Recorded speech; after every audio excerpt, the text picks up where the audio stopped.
Once upon a time in a land not so far away, there was a young elephant who wanted to fly. All day long, he would watch the birds soaring through the sky and wish that he could join them. One day, the elephant was lounging under his favorite tree when a flock of inventive birds landed on his back. "Why do you spend all day lounging about?" chirped one of the birds.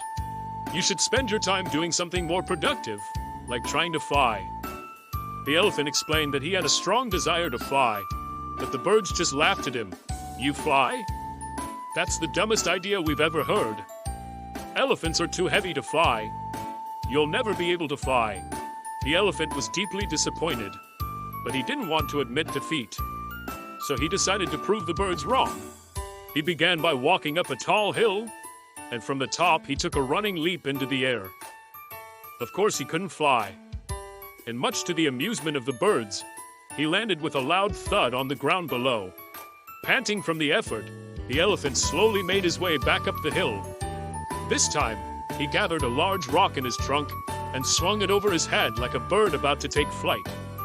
With a mighty roar, he flung the rock as high as he could, but it wasn't high enough. The rock tumbled down the hill and landed with a loud crash, making the birds squawk in surprise. The elephant sighed. Maybe the birds were right. Maybe he was too heavy to fly. Just then, a wise old owl, who had been watching the proceedings, hooted softly. "Flying isn't about weight, young elephant. It's all about technique."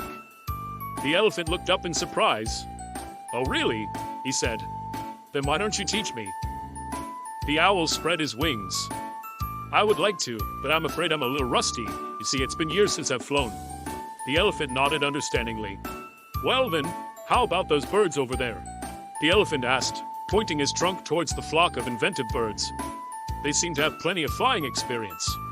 The birds chattered excitedly at the prospect of helping the elephant learn to fly. Soon they had the elephant in position at the top of the hill.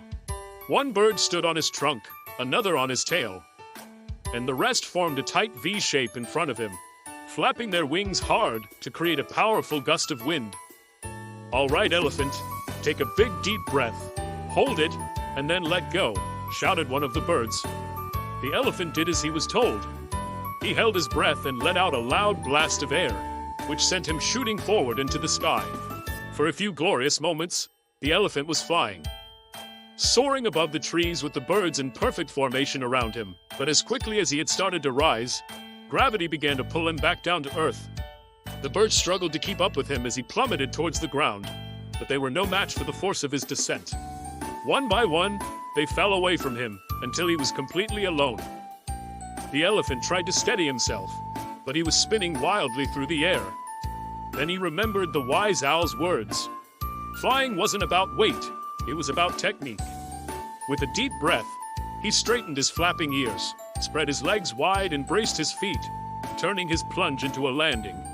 As he stood there catching his breath, the birds landed on his back, chirping and congratulating him on his successful flight, or at least his attempt at it. "See, I told you could fly," said the bird who had stood on his trunk. The elephant smiled, although he was a little shaken. He was also very happy. He might not have been able to fly all the way to the clouds, but he had managed to get off the ground, if only for a moment. And that, he thought, was pretty amazing.